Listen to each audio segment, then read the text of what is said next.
Question number 6, Dr. Kennedy Graham. Thank you, Mr. Speaker. To the Prime Minister, will he make public the official advice, if any, he has received on the weapons status of the American, UK, Chinese and French military ships scheduled to visit New Zealand in November? If not, why not? The Right Honourable Prime Minister. Mr. Speaker, I'm advised that it has not been standard practice to release such information. However, the member, like any other member of the public, is welcome to request advice under the Official Information Act. Any request would be handled in the usual way and treated with careful consideration. I'm not going to preempt that process today. In addition, I would note the member's question refers to ships visiting in November from the United States, United Kingdom, China and France. If the member is referring to the Royal New Zealand Navy's 75th commemorations, I point out that neither the United Kingdom nor France is actually sending a ship. They are contributing in other ways, which we very much welcome. Supplementary. Supplementary question, Dr. Kennedy Graham. In light of the continued non-disclosure policy on nuclear weapons maintained by the United States and its likely refusal to permit boarding for inspection, does he agree that while the advice of New Zealand officials may reflect a sound pragmatic expectation, it does not give irrefutable confirmation that no nuclear weapon is on board?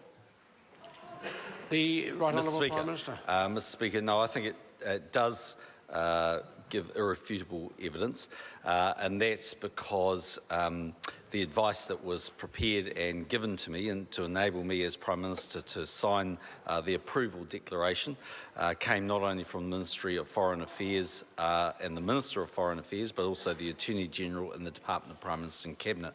They use a wide range of information sources, and I notice even in this morning's newspaper, one of the activists who had swum out, I think in 1983, was saying even he wouldn't bother donning his swimming togs because he accepted that it was neither nuclear armed or powered. Supplementary. Supplementary question, Dr. Kennedy Graham. When he cites the advice given to him by the Ministry of Foreign Affairs and Trade with respect to the US vessel scheduled for November, is he confident that he has met the requirements imposed on him by Section 9(1) of the Nuclear Free Act to, quote, have regard to all relevant information and advice that may be available?